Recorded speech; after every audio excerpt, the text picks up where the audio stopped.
Welcome to another OU Insider Under the Visor Sooners podcast. My name is Brandon Drum. I'm here with Parker Thune. And guess what? Fall camp starts. Well, we're recording this on a Monday night.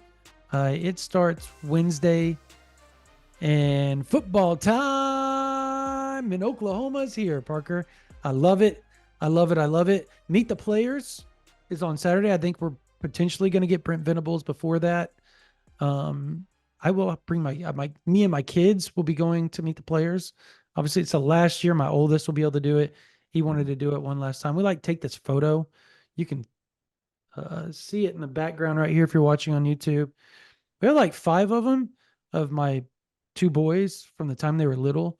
Just take a photo and then they sign an edited photo, like an edit of it. The players will sign on it and they get to keep it and frame it. And they put them in here, but they're going to keep them when they leave. I'm sending them with them. I'm excited about all that, Parker. That's going to be fun. When was the last time fall camp kicked off in the month of July? It's crazy to That's consider. crazy, right? It's the earliest, and I'm sure it's not the earliest opener in history. Earliest that I can recall, August 30th. Last time Oklahoma kicked off the season in the month of August would have been 2019. They opened on a Sunday night. It was August Houston. 31st against Houston. Yes. So that's the last time, to my recollection, that the Sooners would have played an August football game. But Yeah. July 31st, the first day of camp for Oklahoma. Crazy. I'm excited though. Super excited. Do we have any bills we have to pay real quick? How can you not be excited? No, we have no ad reads that we have to do, so Sweet. you'll be able to save yourself some giggles. Sweet. Yeah, how excited are you? I mean, I'm stoked. Like this is, and that's something we're going to talk about on this podcast. Obviously, I mean, we're going to break down how we're going to give you finally, since fall camp's starting off, we've been holding off on this for a while. We're going to give you our official takes and predictions on how we think the season's going to go for the University of Oklahoma, notwithstanding not any of the injuries. They haven't taken place. Obviously, OU's healthy right now going in. So if all things considered, healthy, depth, all that type of stuff, we're going to give you all that. We're going to go game by game, break it down for you guys. Then we're going to talk a little bit about Sooners Under the Stars, Party at the Palace, kind of do a final wrap on that and give our predictions on the season. I think that's about how this podcast will go. But Parker, you talk about July fall camp. It's hot. It's very hot outside. But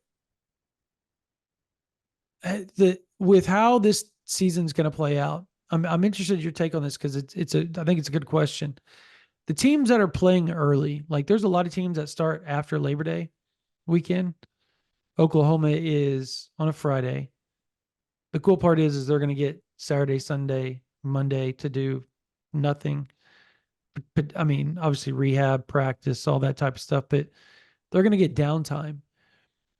The problem with that I see is one, you have 2 bye weeks this year, which is something new for Oklahoma. They don't do a lot of 2 bye weeks, right?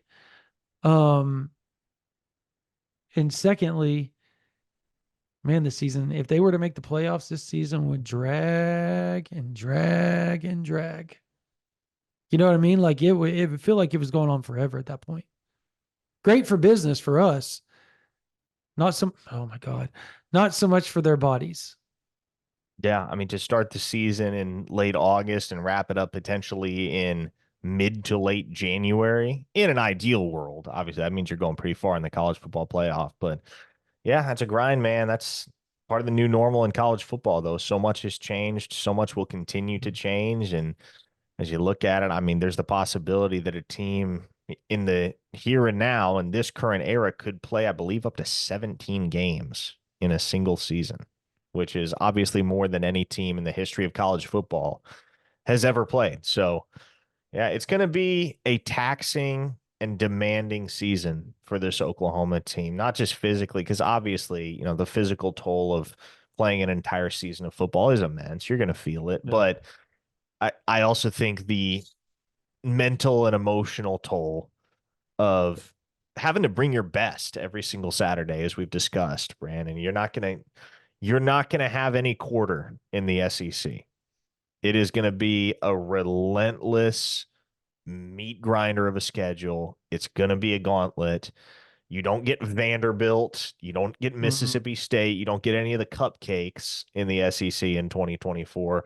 You're going to be challenged, especially once you get into conference play and those non-con games. Those aren't pushover programs. They're games you should win, but they're not games you can sleepwalk through.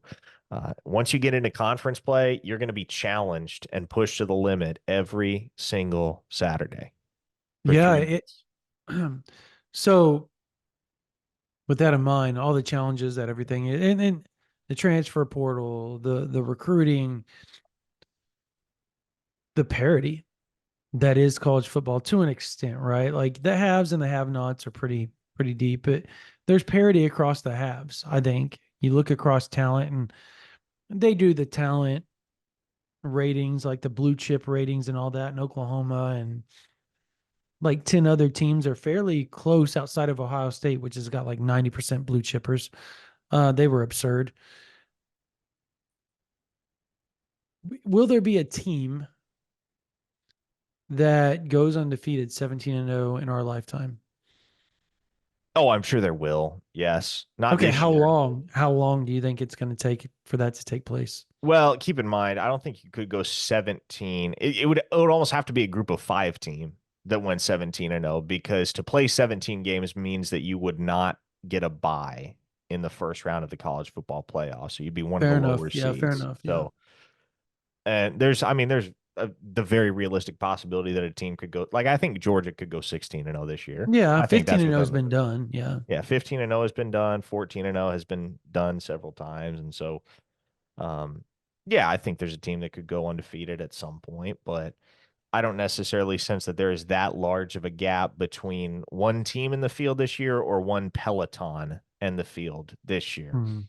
Georgia is the safe bet to win the national championship. If you put a gun to my head and ask me, that's probably who I would pick.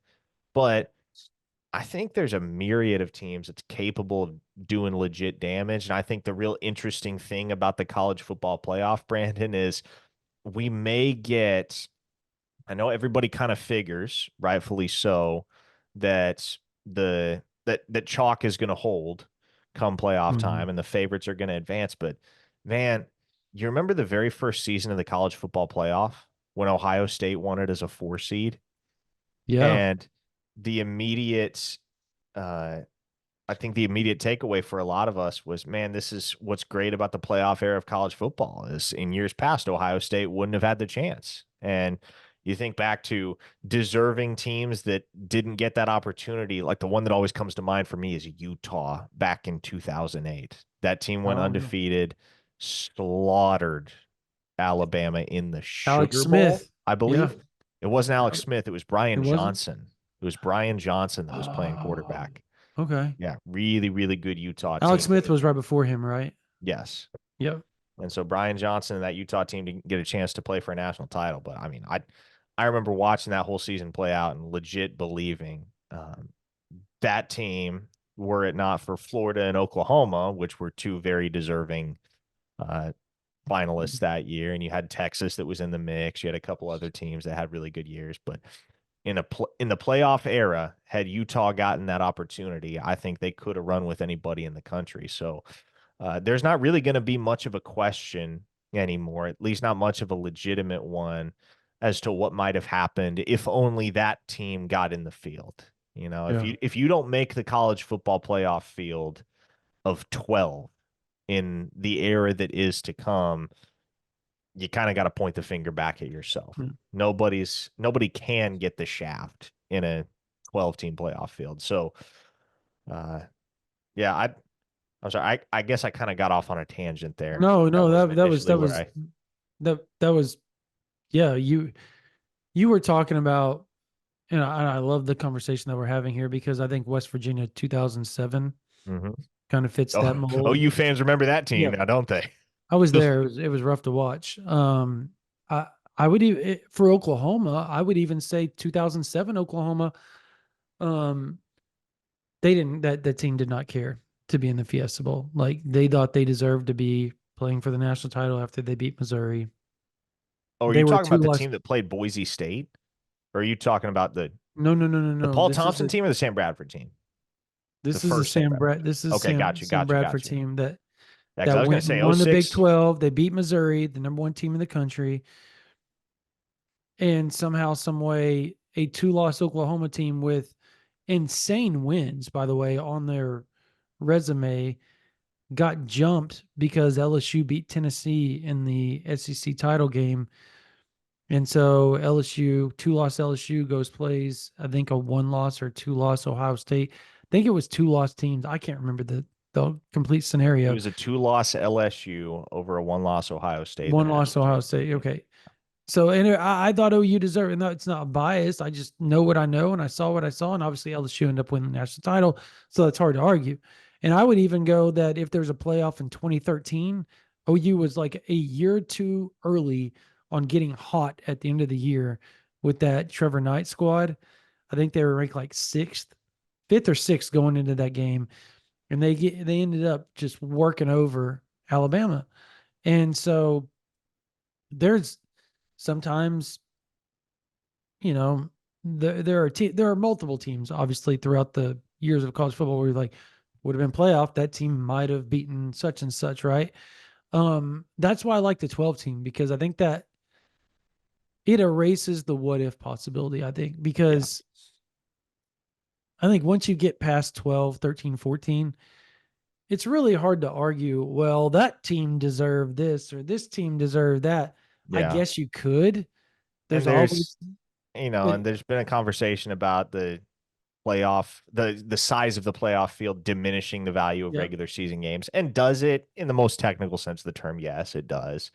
There's been conversation about teams that have quote unquote locked up a college football playoff spot before the final week of the regular season, resting starters. And could that be a thing?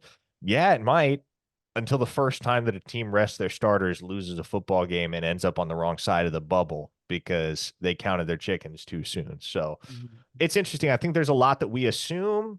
There's a lot that we believe about what this new playoff era is going to bring, but there's a lot that we don't know and a lot that we're going to learn in real time. And by the way, the big what if for me has always been that 2016, because if you recall, um, and obviously that was the team that lost in the Fiesta Bowl to Boise State, which Boise State had a case of their own that year. They Mhm. went undefeated. But that Oklahoma team in 2006, don't forget, is probably playing in the national championship game, if not for Gordon Reese and that officiating Yeah, crew up at very Autzen true. Stadium. Very true. I absolutely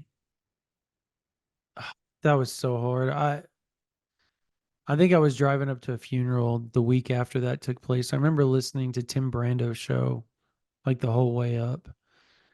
And it was just everybody in college football, everybody in the college football world knew Oklahoma won. Like they knew Oklahoma won that ball game.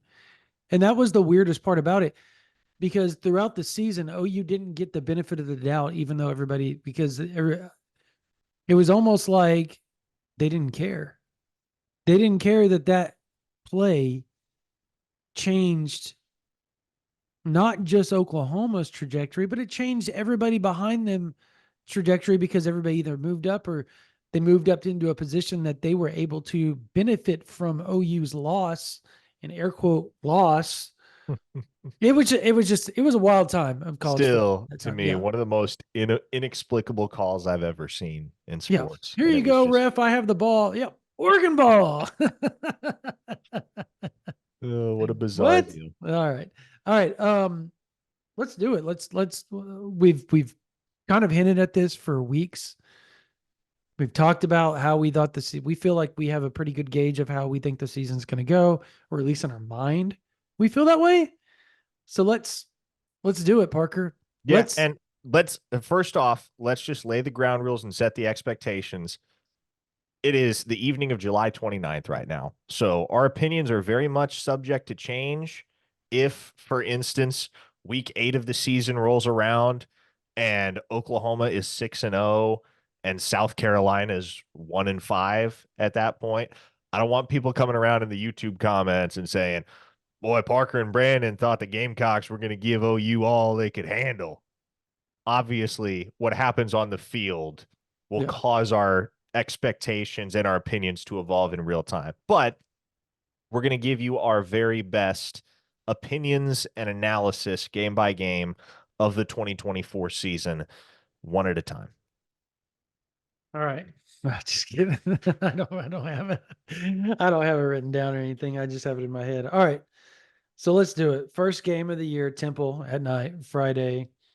Um, how Should be the do easiest game on your schedule. yeah. I don't even know who Temple's starting quarterback is going to be. They don't even know who their starting quarterback is going to be.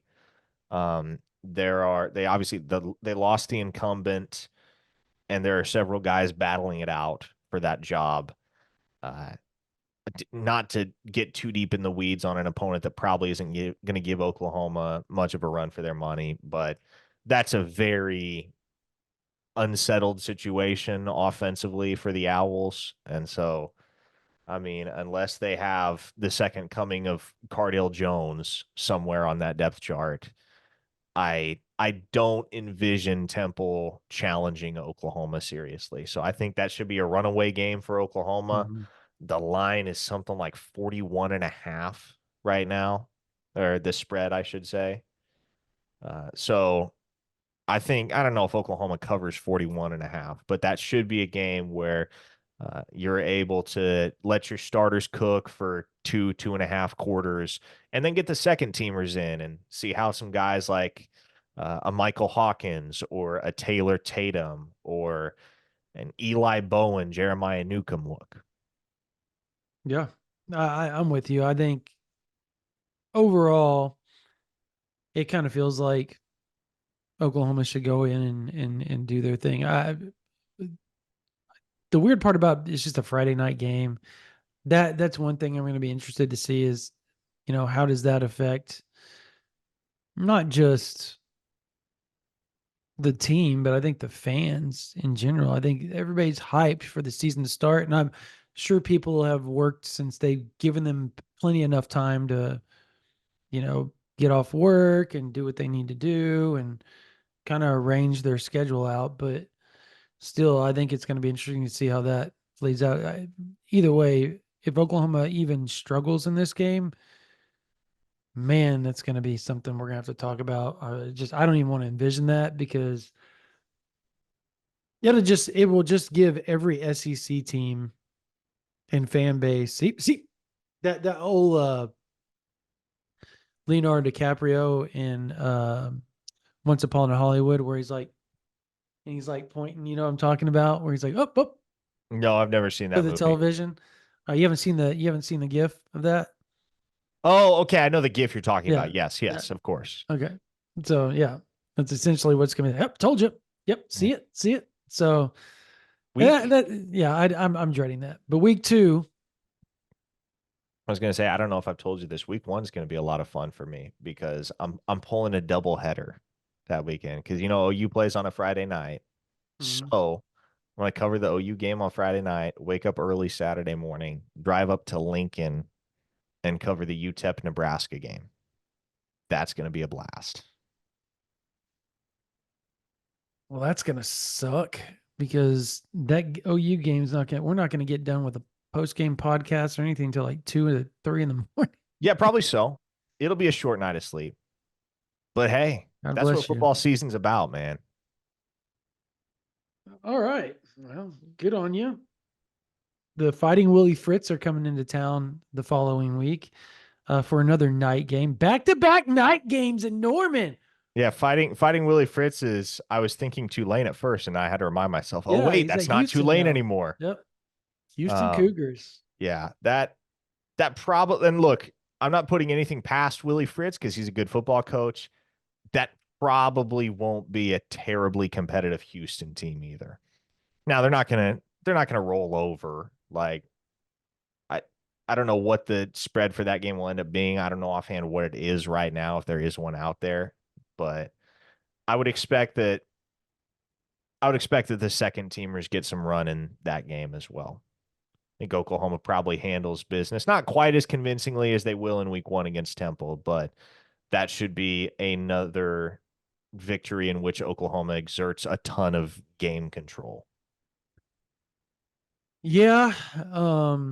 Here the funny thing is oh my gosh, what's the cornerback that's going to be back in town?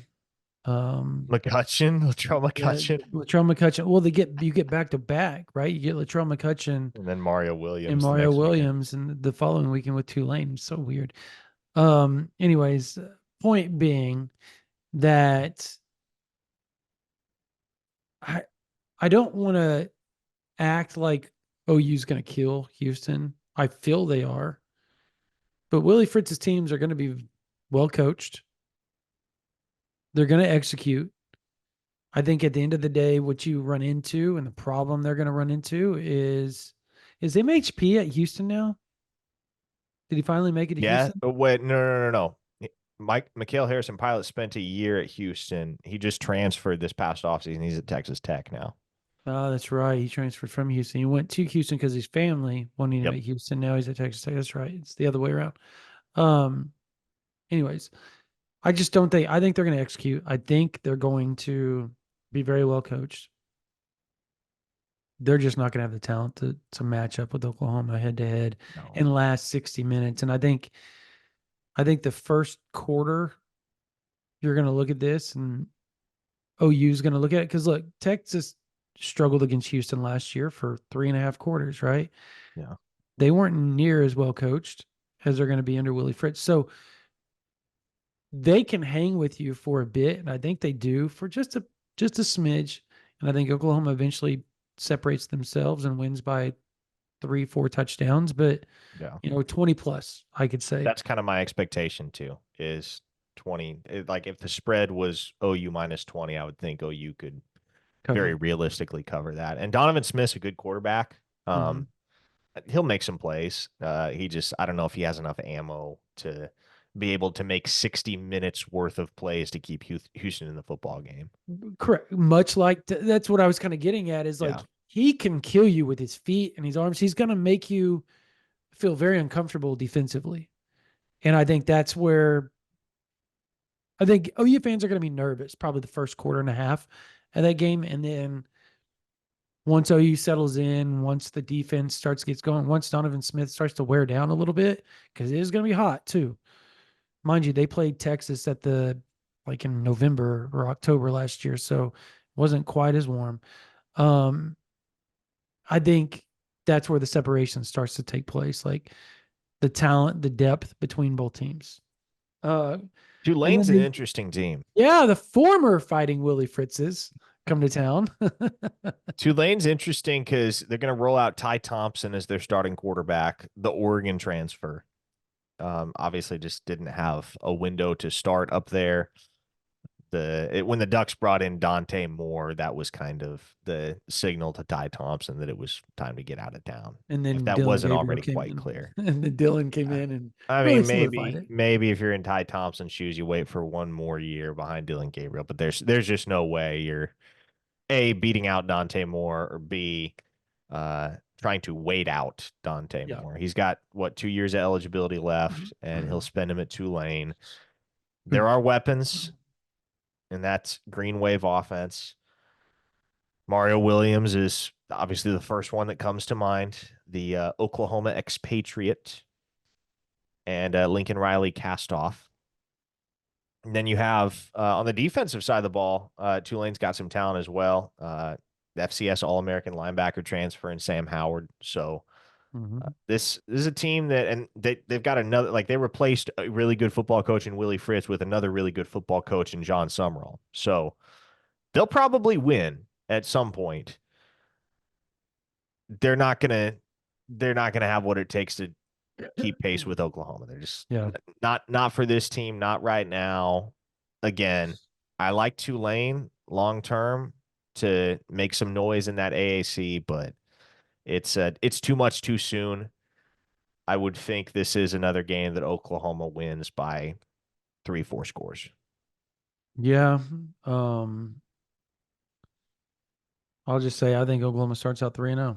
I've thought that for the longest time. I just, Hot take. yeah, not, yeah, super hot take. They start out 3-0. And here's what I think is going to be the most interesting. I think how Jackson Arnold plays those first three games is going to make or break how people feel the Tennessee and Auburn games are going to go. Like and I know that's again not a hot take, but if there's any slight of a struggle in any of those games, there's going to be, I think that will give everybody the ammo they want, or those that want that ammo, to be like, Tennessee's the darling team going into the SEC now. They're going to start it off by beating the incumbent in Oklahoma and really kind of set the tone from there. And I don't know if I agree with it, but I can't say I disagree with that take, because I'm not worried about the defense. I'm just not. I know that's crazy. And then watch us come in week 4 and be like, oh, man, should we worry about the defense? Like, I mean, that's just, Yeah, it's a that's way. hopefully that's not the That's conversation you want to be having going into no, conference. but it's the life of covering Oklahoma, It right? It's seems to what be. we've, Yes. yeah. Uh, Um, I don't know, man. I have OU winning this game and starting off 4-0. you talk about Tennessee. Yes, You haven't beaten Tennessee I at do. home. I agree with you. I think first off, I would imagine the Palace is going to be out of their minds. Josh At, Heupel's back. Yeah. yeah, like there's going to be so much noise, so much energy in that place because I assume this fan base understands, Brandon, that this is a game you cannot lose. This Hmm. is, and I know we say that every year about the Texas game because it holds true. There are several other games on this schedule that you could say that about, but to me, it feels like this game has been picking up some steam for its significance for both these programs the last couple of weeks. Felt like it hadn't been talked a lot about throughout the first half of the offseason. But this is a game that Oklahoma has to win because what's the narrative if Tennessee comes to Norman and knocks off the Sooners? It's, well, they weren't ready. Yep. Welcome to the SEC. You got punched in the mouth. So I think there's going to be a ton of motivation on that Oklahoma sideline to make a statement. It's going to be a very interesting early season litmus test for both Jackson Arnold and Nico Iamaleava. So it's like that's a one score game to me. Like that's a game that will be close. Hmm. I I think Oklahoma wins it as well. I think they start 4-0. I think they get past the Vols. It'll be uncomfortable. That's my expectation. But I think to me, the fact that Oklahoma gets them at home makes the difference. That's kind of the razor's edge for me. If this game was being played in Rocky Top, I'd probably favor Tennessee. The fact that it's being played in Norman makes me favor Oklahoma. That is how I felt about it for quite some time. I don't know about one score. Let me tell you why. I think this is going to be the toughest environment that, how do you say it? Amialava? Is that how you say it? It Iamaleava, or is it E Amia Iamaleava? I can't remember which of the Iamaliava or middle E. syllables you I'll just say emphasize, but I'll just say Iamaliava just to whatever. Um, it's going to be his toughest environment to date, right? Like, I don't know Tennessee's schedule outright, but I feel like that's correct. I think we have not seen him in those times. Everybody wants to point back to the bowl game. No, no, no. Like, who did Tennessee play in the bowl game? It was Iowa, right? I believe so, yeah. Okay. Let me, Tennessee fans watching right now, let me look you square in the eye and say this. Iowa's defense is good. They had the best white cornerback I've seen since Jason Sehorn playing for him. The first white cornerback you've seen since Jason Sehorn. No, the best white cornerback I've seen Yeah, I was playing saying for the them. best and also the first. But yeah, true. Very true. Um,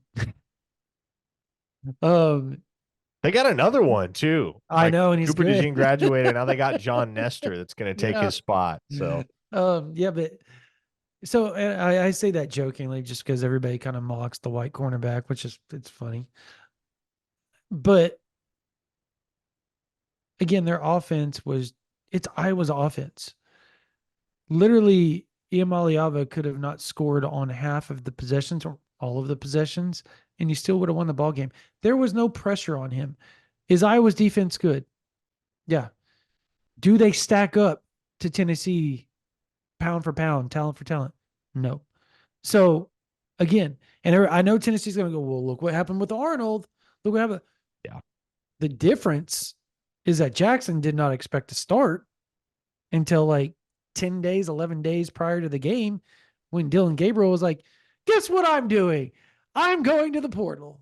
And I get it. I think everybody understood it. It wasn't like, and I say that kind of jokingly, 11 days. It was more like 3 weeks, but I, I get it. The freshmen are kind of they're kind of compared to each other, rightfully so. Oklahoma played a much better team. And Arnold threw for almost 400 yards. He threw for 3 touchdowns. He had 3 turnovers. Totally will admit that. But I thought he played well enough to solidify himself as one of the better young quarterbacks in college football this year. Better young. I'm not saying one of the better quarterbacks, better young quarterbacks in college football this year. And obviously, Iamaliava is one of those as well.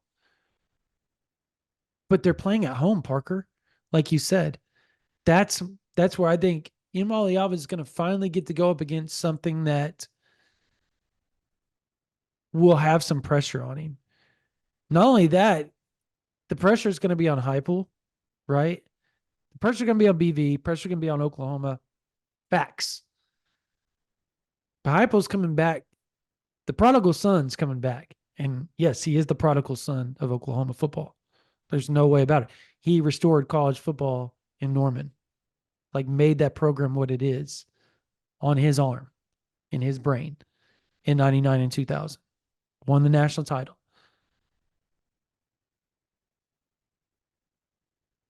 Don't you think Tennessee's probably going to be pressing, trying to win it for him? He's going to do everything he can to try not to make that whole week about him oh yeah, to his yeah. team. No But doubt. that's impossible. It's impossible. And so that's where I think mistakes will be made. And I think OU wins by 10, 13. Okay. That's where I'm going Score with it. game. But it's a win. They're 4-0. They're rolling in to the Plains. They're rolling into War Eagle, War Damn Eagle, Peyton Thorne, all those guys down there. And I have OU coming out with an L. Enjoying this episode of the Under the Visor podcast? There's plenty more exclusive content, including team and recruiting intel from the market's top insiders, when you become a subscriber. Head to OUinsider.com to get started today and join the vibrant online community of Sooner fans on the Rivals Network. It'll only cost you a few bucks a month, and take my word for it, we'll make it worth your while. Man, you stole my hot take. Gosh. I was gonna. Oh, did you have that too? I was gonna have all this build up, man. No, because like, look, here's the way I look at it, right? I wondered why you got quiet. Oh, especially now that you're in the SEC. What's gonna happen? What I feel will happen in 2024 is OU will win one game they shouldn't win, and they will lose one game they shouldn't lose. To me, this is the game that they should not lose. Yep. But there's a reason everybody talks about Jordan Hare voodoo. Mm-hmm. And it's just a weird, unshakable gut feeling I have. I think this is going to be Oklahoma's welcome to the SEC moment. Yep. This is going to be where they come face to face with the reality of any given Saturday. Because on paper, this Auburn team should not beat Oklahoma.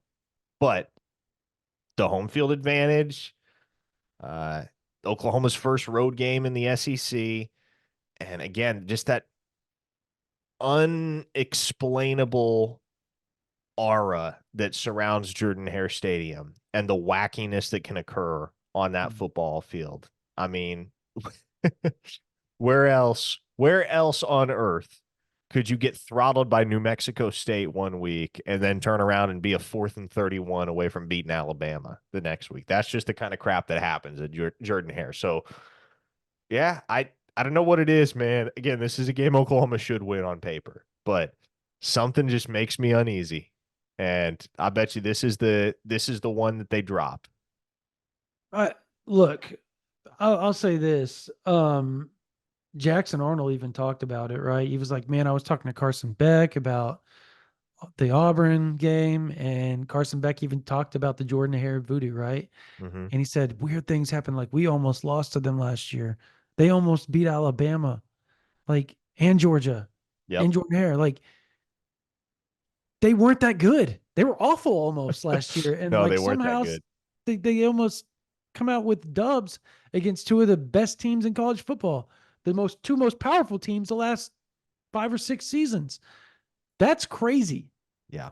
That's crazy. So like, yeah, I'm with you. There's something about Peyton Thorne where Oklahoma has like this magical way of making subpar quarterbacks look like they should win the damn Heisman. Looking at you, Skylar Thompson. It feels like this is that game. It does. It feels like this is one of the, you brought up Skylar Thompson, K-State. It feels like, yeah, well, not only that, I was thinking, what was the dude in 2022? Adrian Martinez. Adrian Martinez that ran for like an absurd amount, 3rd and 16, and he ran for a first down. All you had to do was stop him. They were going to go down and win the ball. I'm not even going to get into that. I digress. But that's my point. We can come up with plenty of quarterbacks over the last decade that Oklahoma's made look like they were superstars and first-round draft picks that had no reason doing that. And I think this is where it is. It's not that OU's defense is bad. I think OU's defense is going to help carry them to where I have OU being at the end of the season. Yeah. But like you said, it's a welcome to an SEC moment. It's going to be, you just won this emotional ball game. In the Big 12, you would get to play Texas Tech at home. No offense, Texas Tech, but I'm just saying Texas Tech at home, and you would get to relax a little bit and come out with the 21-point win. And everybody talk about how good you are because you beat Texas the week before and then skated by with a 3-touchdown win the next week against Texas Tech, even though you look like dog crap doing it. Can't do that now. And this is where it's going to be seen when they go down to Jordan-Hare. I'm so excited about this trip, by the way. Go down to Jordan-Hare and have them taking an L. I think Jackson Arnold plays well. I think Peyton Thorne, they win by 3 to 7 points because Oklahoma struggles to stop whatever trickery they come up with offensively. And it is what it is. And there they are. Now they are 4-1 going into Texas. Is that right? Texas is after Auburn, right? Let me look at that. Is correct. Yeah. Texas is next. Yeah. I think Oklahoma wins the Red River Shootout again. Agreed. Like I have my questions about this Texas team, and it's not that I think they're going to be bad because I don't. Like I think they'll easily make a bowl game. I think they will verge on, if not hit, double-digit wins. The schedule does them a huge favor, but I still replacing 11 NFL-bound starters is a difficult thing for any team. And that's kind of getting undersold nationally. That's not getting talked about as much as I feel it should. And so ultimately, to me, this comes down to which team can I trust more on July 29th? And I can more easily trust Oklahoma with what they bring back and what they're going to have at their disposal on both sides of the ball as far as dudes that we know can play football at a high level. Let me ask you this. Do you think by that time Arch Manning is a starting quarterback for Texas? No. Do you think by the end of the game Arch Manning is a starting quarterback for Texas? No. Much like Caleb Williams? No. No. I think sans injury, he stays on the shelf for 2024. Totally agree. Okay. So Now, my next question for you. After Jackson Arnold has, at that point, 5 games in? If what we believe takes place this season, and you had to pick between Quinn Ewers and Jackson Arnold, you're taking Jackson Arnold, aren't you? Yeah, I'm taking Jackson Arnold. Okay. I Well, mean, there is reason why I pick Oklahoma right there. Quarterback play means everything in this game. Quinn Ewers has struggled versus Oklahoma. Even in a 49-0 win, when Oklahoma was playing a running back and a tight end at quarterback, because the walk-on quarterback and General Booty that they were going to play had a eye irritant, and they had to throw out, I don't even want to name him, Davis Bevel out there throwing skip passes on screen passes. It was awful. Couldn't even throw a hitch route that game. But Quinn Ewers struggled. He made some of in the worst. 22. Yes, he did. Go look at some of the Man, like interceptions he threw. CJ Colden got him that game. I remember that. CJ Colin got him because he threw it right Yeah. to him. There was nobody who Texas would. That was one of the worst interceptions.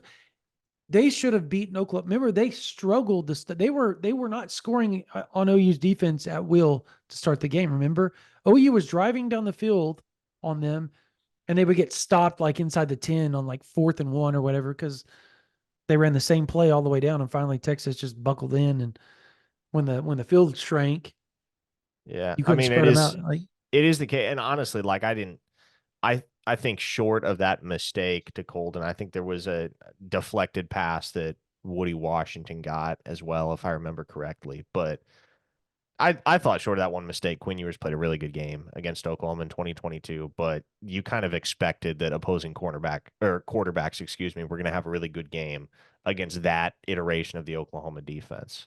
I'm I just looking at the stats right now. I'm trying to pull them up here. I just think we had like there's enough of a book on Quinn Ewers that you know what he is, you know what he's capable of, and I think what he's demonstrated, and if he breaks through the ceiling in 2024, then great, props to him. But I think what he's demonstrated is that ceiling is there, and he's bumping up against it. Yeah, and I think he's a good quarterback. I'm not trying not to dismiss that. Look, he was in that game, he was 21 for 31. Yeah. He wasn't great. Like 21 for 31, 10 incompletions. 68%. I get it, but that defense was the worst of the worst, dude. You and I both know that. It was Yeah, pretty absolutely. sick. Absolutely. Like, and that's why I'm looking at it from a perspective of, I know people are going to think I'm stupid for this take, but I don't care. I'm looking at it from a perspective of, if you're playing the University of Oklahoma and they're that bad defensively, there were other quarterbacks that torched them way worse than that year. You know what I mean? Like, I was sitting back thinking he should have done more. Even during that game, I thought, man, he wasn't. And there's some Texas people that have said he wasn't that impressive during that game. And statistically, it looks great, but my eyes were saying something different. Last year he struggled. I mean, he started the game with interception right off the bat. It was a real mixed bag. Real mixed bag. He had some good moments in that game. He had some great moments. I don't want to minimize that. He had some good moments. Yes. He also had more than a few mistakes. Okay, so, and I'm not saying Jackson Arnold won't make mistakes in his first big game, OU Texas, but I think by the time he goes and he plays Tennessee, Auburn, I think he's got his teeth cut by then. I think he's ready to go. And yes, that OU Texas game is different. The moment, the atmosphere is something that I can't explain. You can't explain. Nobody that plays in it can really explain it in words. It is outside of a national title game. You're not going to play in an atmosphere like that, period. No ifs, ands, or buts around it. And so it's going to be interesting to see how Jackson handles that game. But I think his help around him, I think Bauer Sharp by that point is a well-known commodity in the SEC, not SEC in college football for a tight end because he's that athletic and that good and they use him correctly. I think Gavin Sawchuk he's already known, but I think he's more known by them because he's had some pretty big games up to that point. And we know that OU has one of the better wide receiver units in all of college football. So I think the help around him makes it to where the pressure isn't as much on Jackson as it is Quinn Ewers, because everybody's going to look to Quinn and say, okay, when OU was fully healthy, they beat you. The pressure's on you. That 22 was like a gimme for you, bro. What can you do against this really good defensive OU team? Are they going to get to you? Are you going to let them get to you? And I think mistakes will be made. I think BV gets his players ready for games like that. They generally don't let the moment get too big for them. Therefore, I'm picking Oklahoma to go in and win. I think Danny Stutzman has a big game. I think Billy Bowman makes a big play. I think OU wins by 7 points in that game. I think it's close, but I think OU wins by 7 once again. And now is 5-1 heading into the South Carolina game. Yeah. And that'll be interesting because like I have no idea what that South Carolina team is going to look like at that Me point. either. I think Quarterback that scares team, me. Lenora Sellers, yeah, like to me, He scares me. that is a South Carolina team Boom or bust. that has like if we're talking, they might be the biggest boom or bust team in the SEC to me. Like that is a team that has the talent, especially offensively, to drastically exceed expectations, and that's not really getting talked about. Nick Harbor right is now. impossible in college football 25, by the way. Freaking joke. Yeah, Nick Harbor's a cheat code, but it also just might not mesh, might not come together. We have no idea. We have no idea. South Carolina got picked, 14th in the preseason SEC poll for a reason. Yep. Expectations for that program are low, but I look at some of the pieces.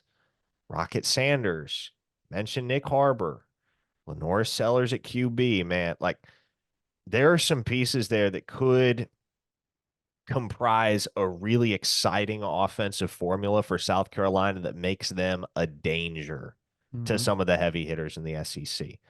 But again, there's just so much that is unclear, so much that we can't know until actual football is being played. And so if you ask me who I like on July 29th, I like Oklahoma to win that game. And even if South Carolina is playing good football at that point, I think there's still going to be a healthy degree of skepticism surrounding that team and how sustainable an early season run might be. So, yeah, I'll take Oklahoma to win that football game.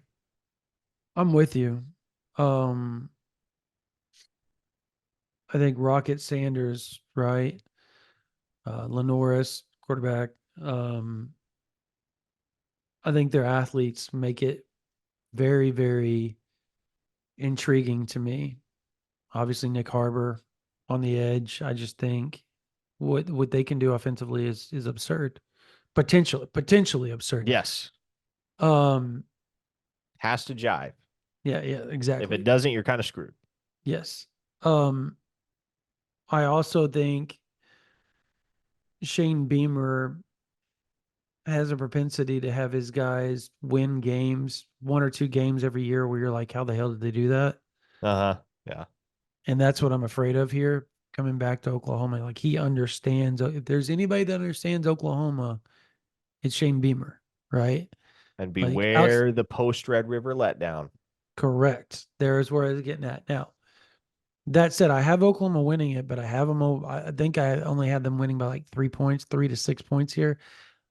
I think Oklahoma skates by their teeth here. I think there's a potential letdown. But I think the leaders on the Oklahoma team, and fans are going to get to see it. We've heard about it all offseason about how this team is just some of the better teams Oklahoma's always had have been player-led teams. National title teams, always player-led teams. And no, I'm not predicting OU to win a national title. What I am saying is that I don't think you're going to see letdowns like you have in the past because Bowman and Stutzman came back for the very reason because they wanted to show everybody how good they think they are. They wanted to improve their draft at the same time. They they just love the university. They love the program. It means a lot to them. And I think when you have your leaders with that type of mentality, you're going to have less of a letdown. Mm-hmm. And that means you may win by a few points. You get a win instead of a loss. And there's a big difference between that. So I have OU at 6-1 at this point. But after this, it gets kind of tricky. It gets It really very, very does. tricky. It really does. Ole Miss is up next. I got this penciled in as loss number 2 on the Agreed. slate for Me Oklahoma, too. Brandon. Yeah. Just because I feel about this one very similar to how I feel about the Tennessee game. If that game's played in Norman, I probably favor Oklahoma because it's going to be in Oxford, Mississippi. I give the edge to the Rebels, and we've talked about it. It's been talked about ad nauseum this offseason. This ought to be, almost has to be, the best team that Ole Miss has ever fielded. Because Yeah, there since is, the 60s. Yes. well, yes, in modern times. Yeah. Now, there is a ton of talent on both sides of the ball. A lot of it has been acquired via the transfer portal for this Ole Miss team. I believe 20 of 22 projected starters for this team were transfer acquisitions. So Lane Kiffin has made it a point to raid the portal to try and produce a championship contender in 2024. Ole Miss has all their chips to the middle. I think they're going to have a ton of success in 2024. I believe right now, today, that they will be in the college football playoff field. Maybe we feel differently. Maybe well, that's way less of a hot take than it would have been a year ago in the 12-team era. It's really not a hot take. Yeah. Yeah, I do think Ole Miss makes the playoff right now, but maybe we feel completely differently if through 3-4 games it's evident that there just isn't the right chemistry on that Ole Miss team. But they got Jackson Dart coming back for year 3 as their starting quarterback. They got a real talented crop of receivers. Trey Harris, that's a guy that OU fans remember well. So I think Ole Miss gets it done against Oklahoma in the Grove. Yeah, and I'm going to be straight with everybody. What's Oklahoma's biggest question going into this season? What's the biggest question? What's the biggest position? It's the offensive line. Okay. Who has the best defensive line in college football right now? Not named Georgia. Yeah, it's probably Ole Miss. Mm-hmm. Princely, Umamelian, Walter Nolan, Jared Ivey, JJ Chris Hardy. Pegas. Yeah, Chris Hardy he's backing up Jared Ivey. So they have insane talent. They got look, they're one of their corners is Trey Amos, like transfer, right? It's a good transfer at corner. I don't know. There's a lot that I like about this team. Why I think Oklahoma could pull this off, though, I don't think they will. I have it down as a L. But why I think they could is because I think Oklahoma defensively matches up very well with Ole Miss offensively. I think Ole Miss, Trey Harris is stupid. Like, he's an amazing talent. Jackson Dart, OU fans would have loved to have had him in 2022 when Dylan Gabriel got hurt. OU probably won 10 or 11 games that year if Jackson Dart was your backup. I'm going to be honest. Like, and maybe he's not your backup. Like, there's a conversation to be had there. Yeah, like he could have changed everything. That's why Jeff Lebby was so hard on trying to go. He almost chose Oklahoma. That's the crazy part. So now that said,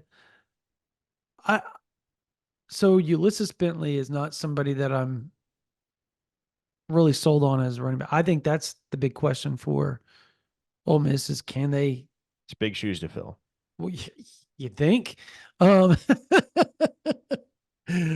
so that's a big question. Like, can they get the run game going? Or is it going to be good enough to help Trey Harrison, Jackson Dart, and Antoine Wells and Jordan Watkins? Can they do what they need to do in the run game to help set up and get guys open to where people don't just sit back and say, I dare you to run.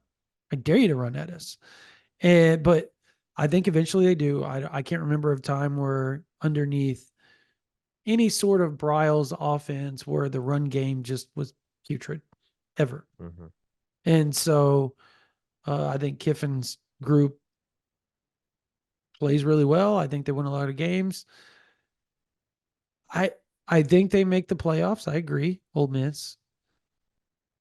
I don't know that I have them in the SEC title game though, like a lot of people do, but that's neither here nor there. That's another L for Oklahoma. So now Oklahoma is now 6-2 going to Maine. I think we don't need to talk much about coming That's your back. SEC bye week. That's your SEC bye week. OU's got they're 7-2 at this point going in to November 9th. Hi, Missouri fans, and playing Missouri. Parker, I'm going to let you go first. The Missouri fans love you. Boy, do they. I think Oklahoma wins in Columbia. Woo! I do too. Yeah. And I know there are so many folks involved with that program, both on the staff level and in the locker room, that have that game circled. That's when they want to win. That's one that they will be motivated to win. And frankly, Brandon, like I feel kind of similar to Missouri as I do about Texas. I think they will win games in 2024. No question about it. I don't think they're going to flop. But I think the hype train has gotten a little bit too fast for the tracks. And I don't know that they are actually as good of a football team as their 11-2 record from last year would indicate. How can you be? I'm asking you, how can you just lost 8 starters to the NFL on defense? 8. How can you be? And they don't have that type of depth. Here's what everybody talks about, and here's what everybody doesn't talk about. Everybody talks about Luther Burden, as you should. He's the best wide receiver in college football. If there was anybody that didn't have him first on their all SEC ballot at wide receiver, I can't help you. He's very clearly the best wide receiver in the country, and he's going to get his. But what nobody talks about is the loss of Cody Schrader and how Missouri replicates that production from their backfield. No. So to me, can you maintain the same prolific offensive balance that you did a year ago that led you to those 11 wins? Are you going to be so fortunate as to have a guy like Cody Schrader who shows up as a walk-on transfer from a D2 school and obliterates anybody's expectations for what he was capable of? There was a lot that went right for Missouri in 2023. I don't think they win 11 games again in 2024. No. I think there's a little bit of a regression to the mean. They'll be relegated back to that middle tier in the SEC, which is fine, right? Like the middle tier teams in the SEC are probably conference champions elsewhere. I think Missouri's a good team. There's obviously plenty of talent on that roster, but as I see it, Oklahoma is better top to bottom. And I think the extra motivation that they will carry into Columbia will enable them to walk out with a win. So here we go. I agree with you on all this. I think OU is going to be on the struggle bus. I think they're not going to go in and just I know OU fans want this to be the case. Like OU is going to show up and they're just going to walk in and just drink what's over the table, pull his pants down and spank him on the bottom like he's, getting punished. And I know that was a little graphic, but not graphic so much as just an odd depiction, but it was an odd depiction. And yeah, it was like what I was trying to that photo where, you got like the adult head on the little boy body and the other person, the other adult, like political. They always have politics, right? And it's like one of the politicians is the little boy and the other one's the adult and he's spanking him on the bottom type deal. That's kind of how OU fans see it.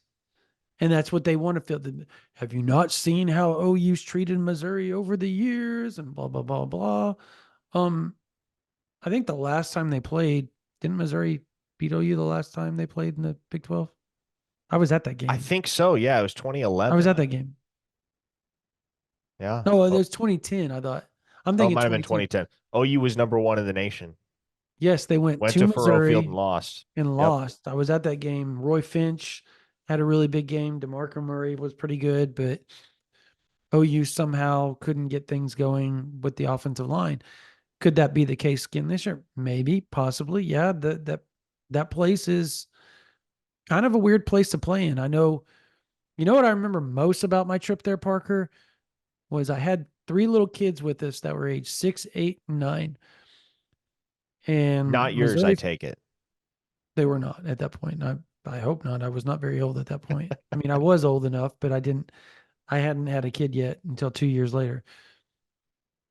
They were throwing eating chicken wing bones at the little kids and pegging them in the head. Their fans were because they had OU stuff on. I'll never forget that. That really irritated me and rubbed me the wrong way forever. Um, so that place is my point is that place is going to be ruckus. They're not going to care. They just as much as OU people in the Switzer Center have circled that game for obvious reasons. I think everybody in Columbia has circled that game as well because there is no love lost between those teams right now at all, particularly the fan base. Theo Weiss is going to get one last swing at Oklahoma before he goes off, and whether he makes the NFL or not. I think Oklahoma has to do everything they can to stop him. I think everybody looks at Luther Burden and says, got to stop him, and you do. But the problem is that Mookie Cooper and Theo Weiss are two really good wide receivers as well. So Brady Cook has enough weapons. Here's the thing. What if Brady Cook is dinged up? You know where their backup is, Parker? Who's their backup? Drew Pine. Really? Drew Pine. Gosh, it feels like he's made a cameo in every conference in America. Has he not? You talk about a freaking That's wanderer, a a journeyman. nomad, right? The freaking nomad. So having said that, I think offensively they're going to be good, except for you're right. Can Marcus Carroll fill the big shoes that he needs to fill, right? Can Noel Nate do the same? Those two, that duo, running back duo, has to find some sort of groove. And guess what? Against Oklahoma, running the ball has been particularly not easy, right? OU's defensive line is going to be much better. And last year, OU had a good run defense. So I look at this and I say, okay, if you're Oklahoma, how can you go in and win this ball game? Well, they lost 8 players to the NFL in the draft last year on defense. Yeah, they replaced them with the Toriano Prides of the world. That's a great get. Fantastic get. But are you scared of anybody else on that roster defensively, Parker? I personally am not. No. No, I know that. I'm talking wasn't literally saying you. No, I don't. I don't think there's Okay. anybody. I don't think there's anybody on that defense that's like an all Nothing SEC like they defense. had last year, right? Sure. Okay. That's where I think Oklahoma has the advantage. They go in offensively, particularly on the edge. Yeah, they have Toriano Pride. They got Drayden Norwood. He's related to, yes, a Norwood, Trey Norwood, his cousin. I just feel like Oklahoma can beat them through the air. I think Gavin Sawchuk has a big game, and I think Oklahoma wins. I do. As tough of an environment that's going to be, I think Oklahoma wins. Now, I think the question is, does that have anything? Does that lessen the sting of losing Caden Green? Did not mean to rhyme, but I Yeah. did. Yeah. No, it does. If you go beat Okay. Missouri, absolutely. Absolutely does. There you And go. that takes Oklahoma into a really, really tough finishing kick. Home against Alabama, on the road in Death Valley against LSU to close it out. Right now, I have the Bama game down as a win for Oklahoma. At home, it's going to be senior day. There's going to be a little bit of added fire there for some of the most experienced leaders and football players on that Oklahoma roster. Billy Bowman, Danny Stutzman, Woody Washington, Andrell Anthony, so on and so forth. You can go down the list. There are going to be Jalil a lot of Farouk, guys, yeah. a lot of guys who are walking out on the turf at Owen Field for the last time, you would presume, unless they host a college football playoff game, which is I would consider unlikely. But Huh? I Go ahead. think, like, and the reason I have it down as a win right now is not because I don't have respect for Alabama, because I do. I I think that program wins double-digit games in Mhm. 2024. I don't think they fall flat on their face post Nick Saban, but I do have concerns about Alabama naturally as you turn the page from Saban to Kalen DeBoer. And there are people much smarter than me, far more well-versed in the X's and O's than me, who have expressed some question as to whether Kalen DeBoer's offense is going to mesh with Jalen Milroe's skill set and whether the two are going to be conducive to one another in a congruent sense. And so, with all that in mind, again, if we're projecting it out on July 29th, it's about who I feel I can trust more. And I feel like I can trust Oklahoma a little bit more, especially on their home field. Okay.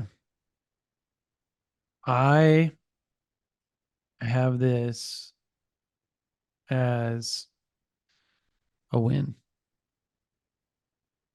I agree with you. Milroe, stopping Jalen Milroe is the key for Oklahoma. I feel No like doubt. that Oklahoma will do everything they can to contain him. I think offensively, at this point, I think they've hit in their stride, right? I think Jackson Arnold has played in a lot of tough games at this point. The moment is not going to be too big for him. I don't think the moment ever is or ever was. I think if we saw the moment being too big for him, I think when he came in at BYU, OU was struggling. Remember last year? And he came in and won the ball game for him with his play in that second half. Made a couple of big throws that didn't need to be made. I'm talking about at BYU. That that big third down to Jalil Farouk across the middle. Yep. I mean, those were big moments. And so you throw that in with the fact he played in a bunch of big moments throughout his Texas high school career, played in a bunch of big stadiums. It's just never going to be anything that is like you look at Jackson Arnold, it's going to be like, whoa. And plus, we know him really well. Like, his personality is like, bring it. Like, I Yep. want all the He wants smoke. the smoke. Yep. And so I think this is going to be one of those deals where, in games where his gunslinger mentality in big moments actually pays off for him. I think he makes a couple big throws late in the ball game that put Oklahoma over the top. They get the W. I think the biggest question for me is going to be at LSU. Oklahoma is now 9-2. They're probably a playoff team whether they win or lose at 9-3, right?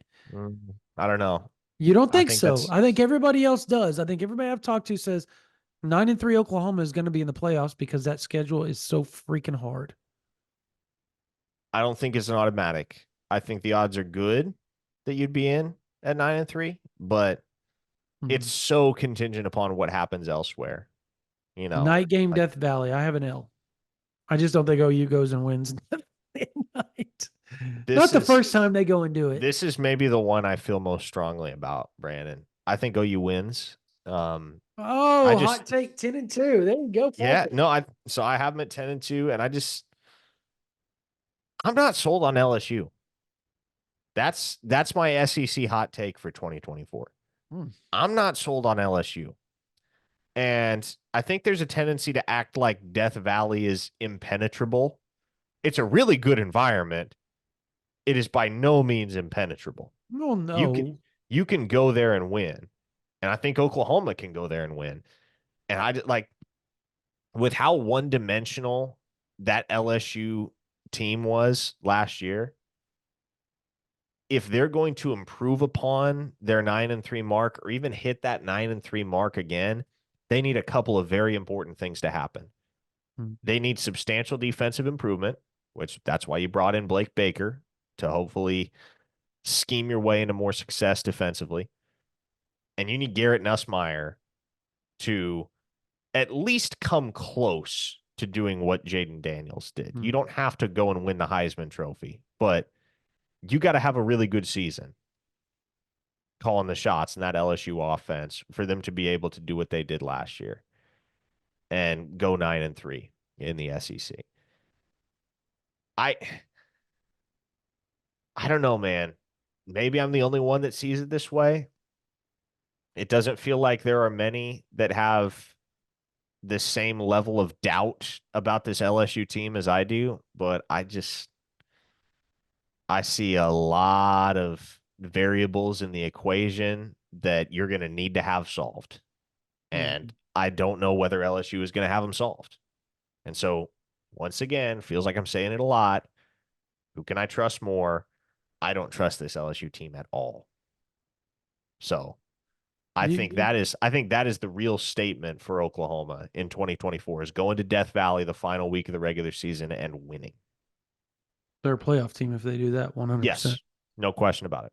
So I have it as a loss, but this is one you felt strongly about. I've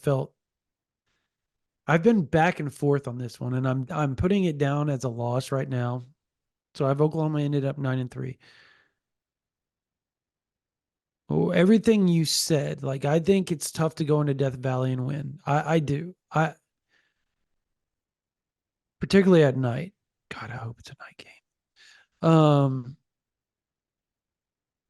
But the questions that you have or are questions that I've seen multiple other people, everything you said, you're not alone in that.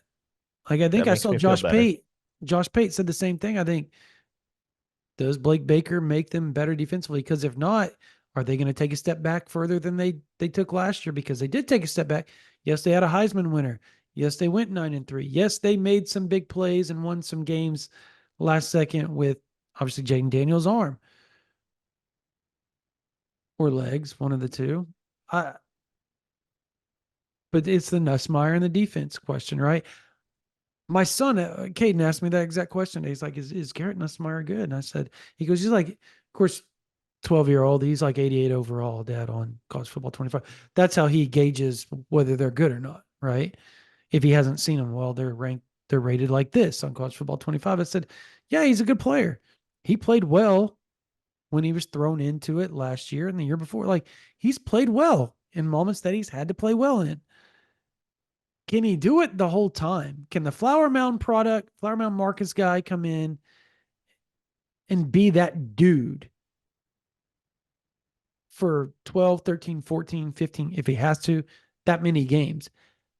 That's a fair question that you asked, Parker. I don't know.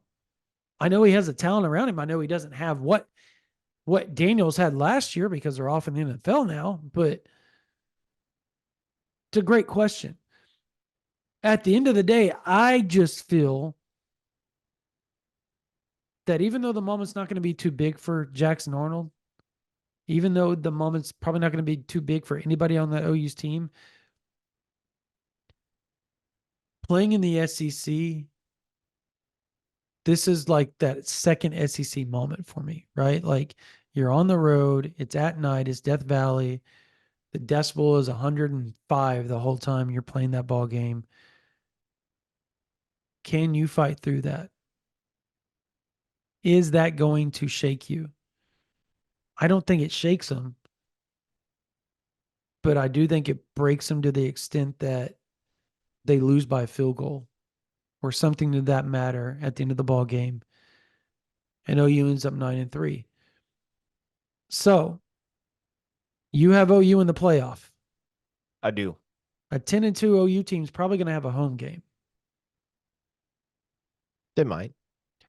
The way they have it played out, where right, the first 4 teams get a bye, right? Or first 4 or 6. Yeah, so if you're seeded, what, 5th through 8th, you host?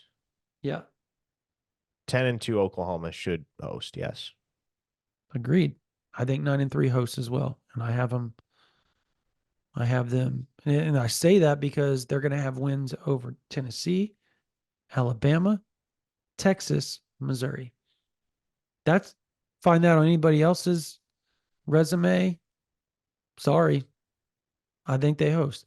I have OU hosting a playoff game. I think they're probably a 7 or 8 seed. The way you're set up, probably a 5 or 6 seed, 7 seed maybe at the most. How about that, OU fans?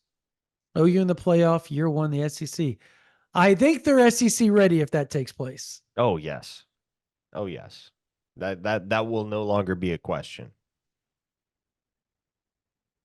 The question now is, are they SEC ready for the 2026 recruiting class? Did Sooners Under the Stars make a big deal, Parker, to where you feel like, I'll tell you what a source told me the other day. Do you feel like this class could be as good or better than 23 or 24? Maybe even 25?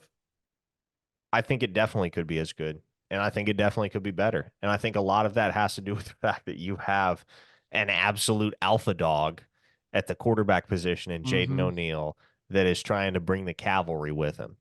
And he's not going to be able to bring everybody with him, but he'll have great success in recruiting his peers because of the type of athlete and the type of person, the type of leader that he is. Oklahoma got a good one, man.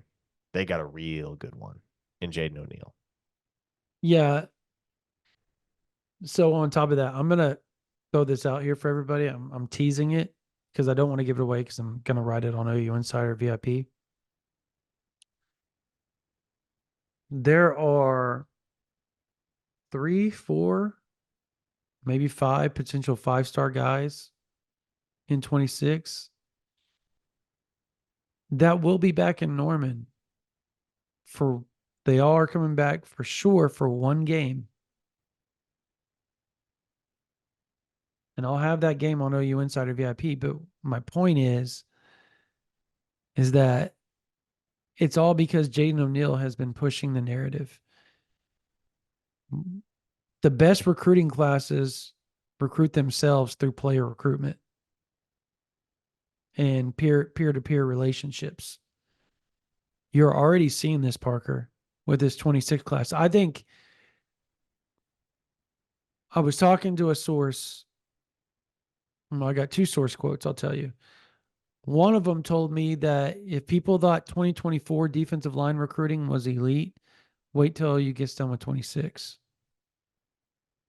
And I was like, what? What? How is that possible?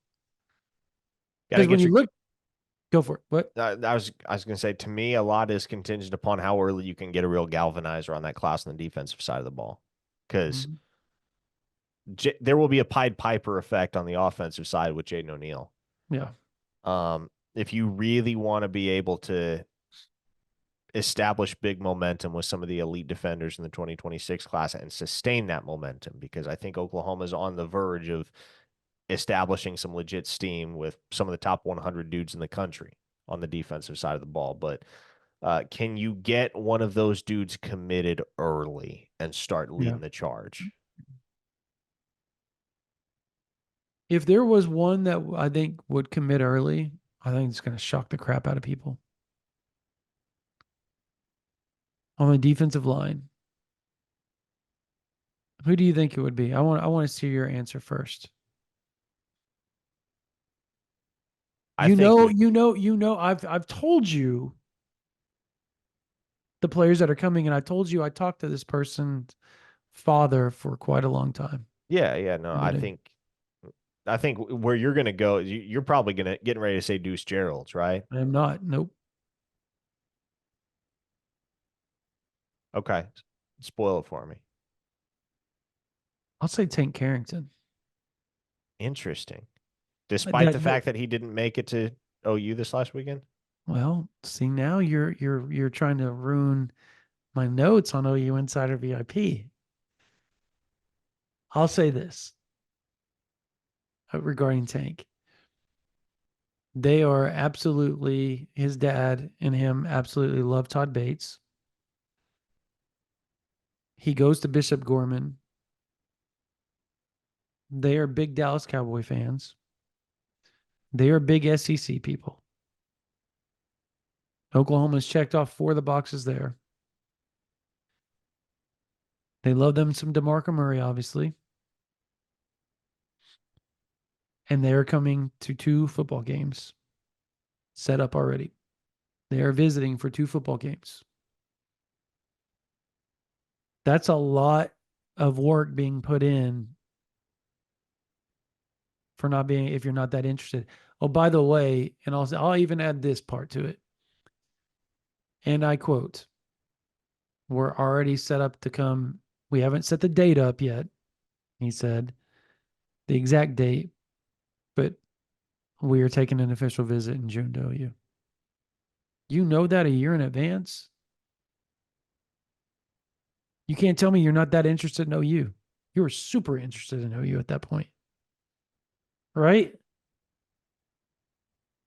Yeah. I mean, like Todd Bates is swinging a big old, you know what, around right now. And look, it'll be what, 6 months before those OV plans can even be concretely set in place. Correct. So there's a lot of time for things to change, and I want to be mindful of that. But no, man, like the momentum that OU has been able to garner early with both Carrington and Deuce Gerald's, I think is really impressive. Yeah. Now, There's another guy too, an edge player from Florida. Oh yeah. Loves OU. Already visited 3 times. Yeah, Coming he's a back fun again. dude too. He's a fun watch. Yep. Jake Cruel Yep. is the prospect to whom we are referring. And then Titus Davis. Titan Davis. Excuse me, Titan Davis as well. You get back into St. Louis. That'd be big. Be huge. Well, he'll be back in. They haven't been in Norman. St. Louis for quite a few classes. Is Ronnie Perkins the last guy? Is he the most recent to come from the St. Louis area to Oklahoma? Is he? I don't know. Am I forgetting somebody? I feel like we're forgetting somebody. Well, you may be right because Luther Burden was committed to OU for a long time and then decommitted. Yeah.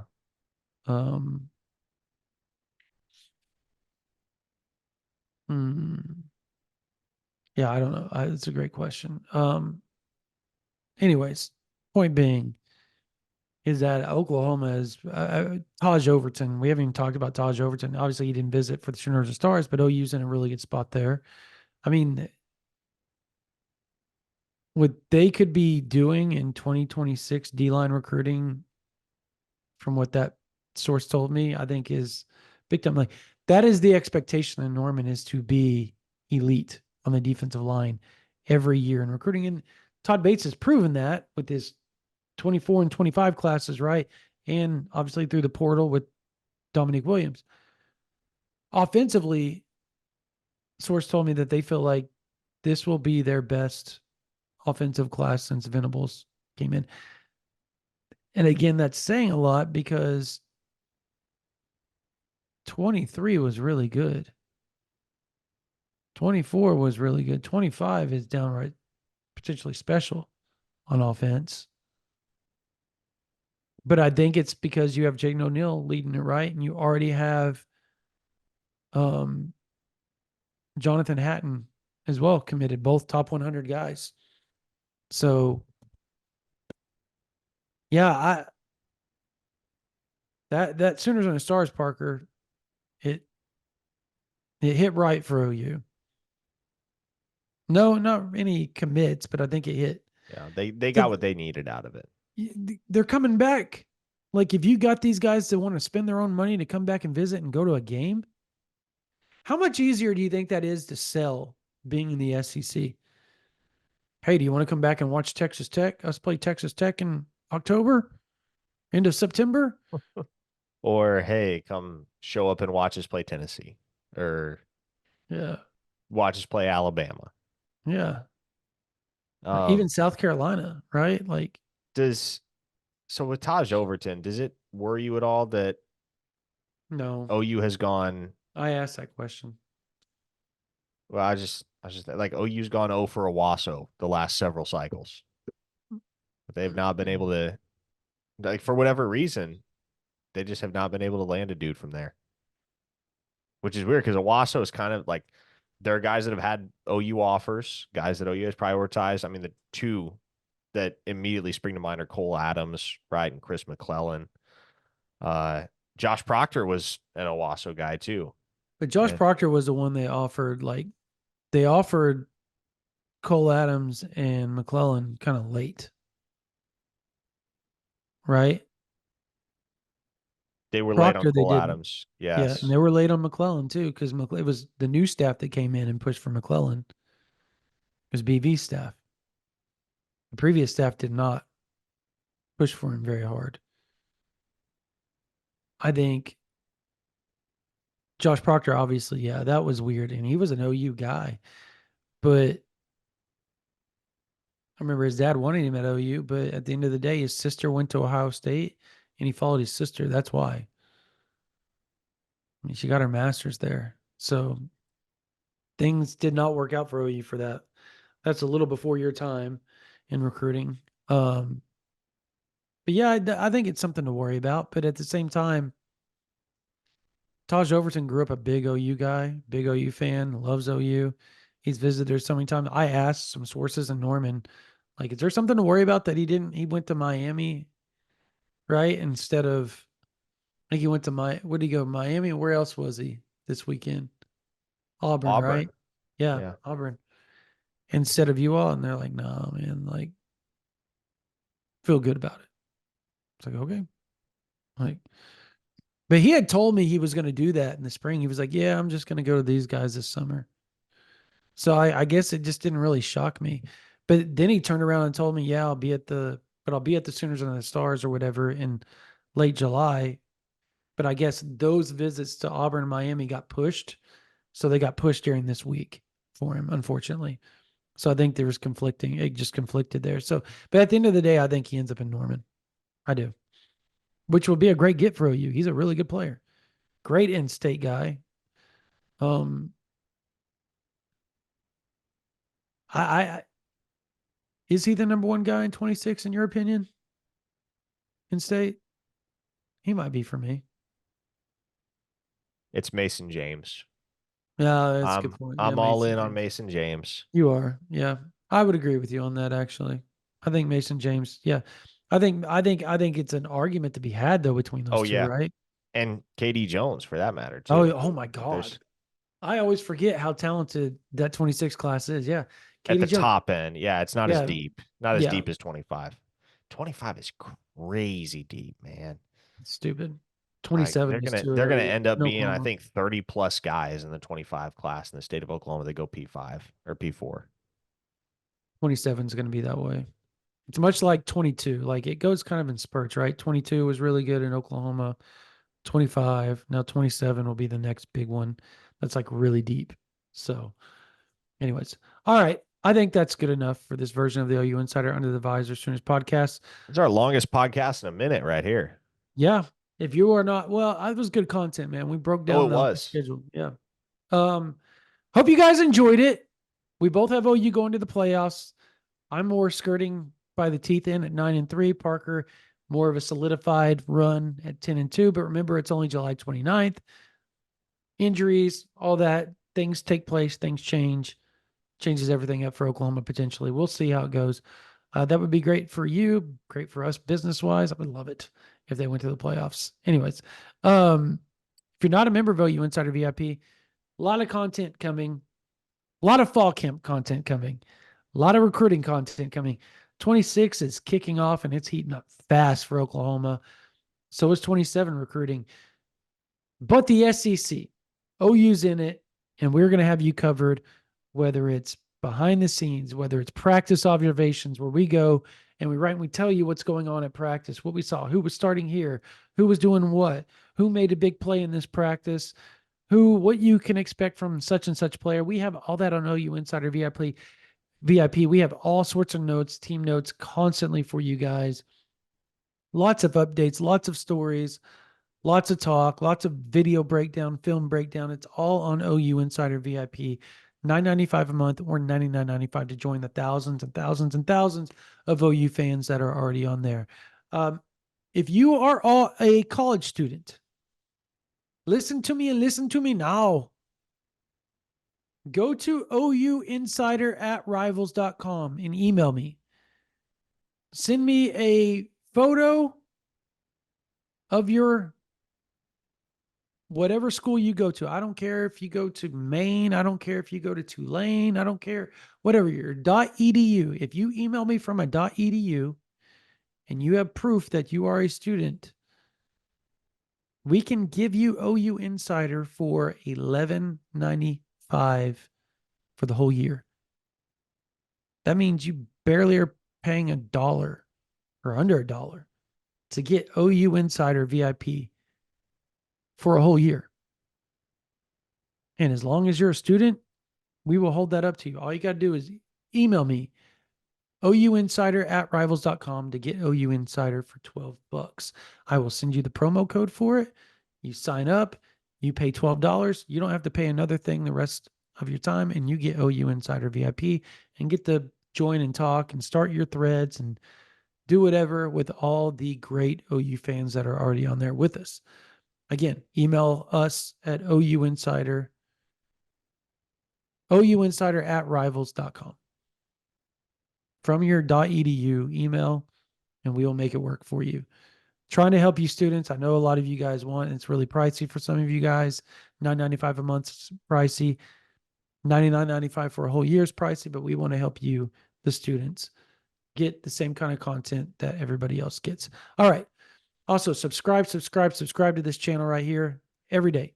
Every day there's new OU Insider, new Oklahoma content, basketball, baseball, football, recruiting, softball, all right here for you on the OU Insider YouTube channel and or whatever podcasting platform you want to listen to us on. Make sure you subscribe, hit that like, hit the notification.